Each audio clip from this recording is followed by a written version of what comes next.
The video was 47 seconds long. I know because I've watched it 312 times. It starts with me sitting at a metal table in a gray room. Fluorescent light overhead, slight flicker. My hair pulled back the way I wear it when I'm nervous. There's a visible tremor in my hands, and then I say it. I did it. I took the money. The voice is mine. The face is mine. The fear in the eyes, mine. Except I never sat in that room. I never said those words, and I never stole anything. The first person who sent it to me was my coworker. Is this some kind of joke? She texted. The link led to a private Telegram channel. Then it spread to X, then to TikTok, then everywhere. By lunchtime, my face was on local news. By evening, my employer had placed me on administrative leave. Until this is clarified, HR said, clarified. How do you clarify something that looks more real than reality? I work as a financial analyst for a mid-sized logistics company in Denver. 3 days before the video appeared, we discovered an internal transfer of $2.3 million to an offshore account. The transaction authorization appeared under my credentials. I reported it immediately. IT began investigating. Then the video surfaced. In it, I'm sitting in what looks like an interrogation room. I was under pressure, I say. I needed the money. The video ends with me looking down, ashamed. Perfect emotional cadence, perfect pacing. It felt like watching an alternate universe where I made one catastrophic decision. Except I didn't. My husband, Daniel, watched it once and shut the laptop. That's not you, he said. But he didn't sound certain. Not completely. That's the thing about high-resolution lies. They don't just fool strangers. They introduce doubt, even in people who love you. The police requested a formal interview. Detective Harris didn't accuse me outright. He simply turned his monitor around. Do you deny this statement? He asked. Yes. You deny making this recording? Yes. You understand it matches your biometric facial markers at 97.8%. I never said that. He paused. Deepfake technology exists, I said. He leaned back. It does. He agreed. But creating something this sophisticated requires significant resources, like corporate fraud money.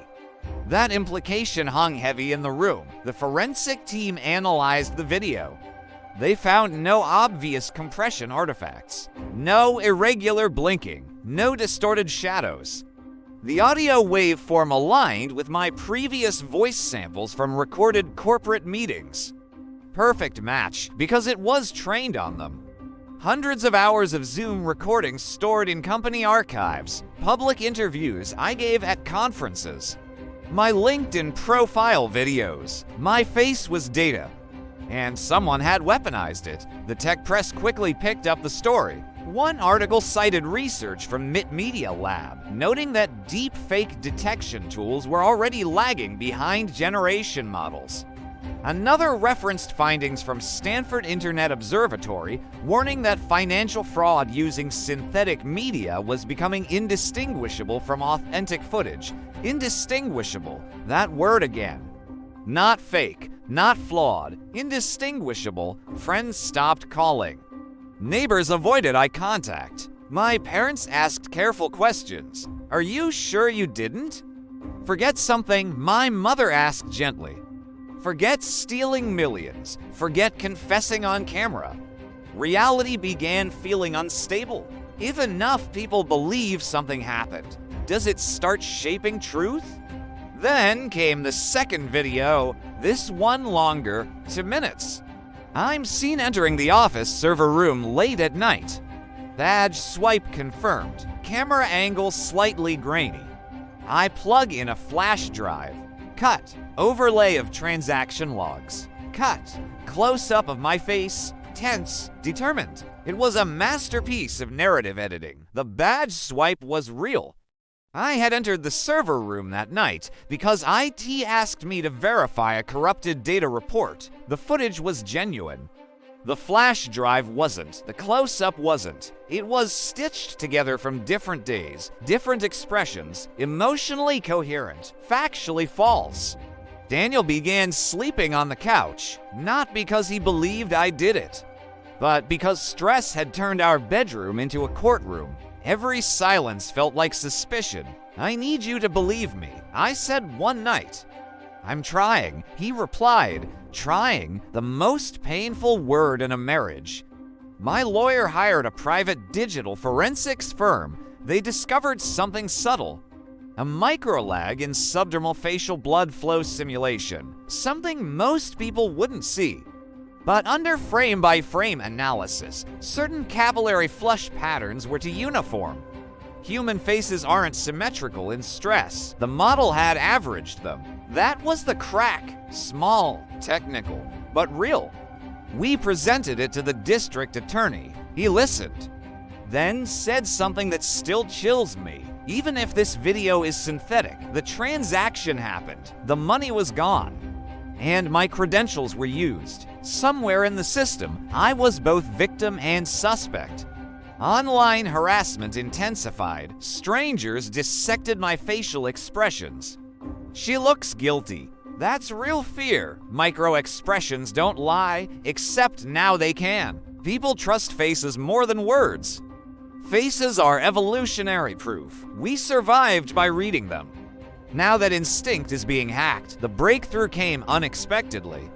A cybersecurity blogger noticed metadata overlap between my fake video and another viral clip, a fabricated confession involving a CEO in Singapore.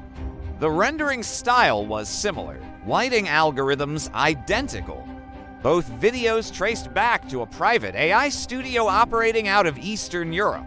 The shell company had received a large cryptocurrency transfer 2 days before my video was released. From an anonymous wallet, follow the money. Always, corporate audit deepened. They found that the internal transfer wasn't initiated from my physical workstation. It was routed through a remote desktop mirror session. A session authorized by someone with administrative override. Our chief operations officer had recently pushed for budget cuts, including eliminating two-factor authentication upgrades. He also quietly resigned the day after my video went viral. Personal reasons. His digital footprint showed encrypted messaging with the same offshore wallet. Motive crystallized. If the fraud was discovered, someone needed a believable fall person. Someone with enough digital presence to fabricate convincingly. Someone like me. The arrest happened 6 weeks after the first video appeared. Quietly. No dramatic headlines. No apology tour. The charges against me were dropped. But the videos never fully disappeared. Mirrors persist. Downloads replicate. Truth corrects slowly. Lies travel instantly. I return to work. Different office, different team. People smile politely. But there's always a pause, a flicker, a memory of the woman they watched confess. Even after exoneration, the image lingers. The brain stores visuals differently from facts. You can tell someone the video was fake, but they still saw it, and seeing is believing. At night, I sometimes replay it. That version of me, head bowed, voice cracking.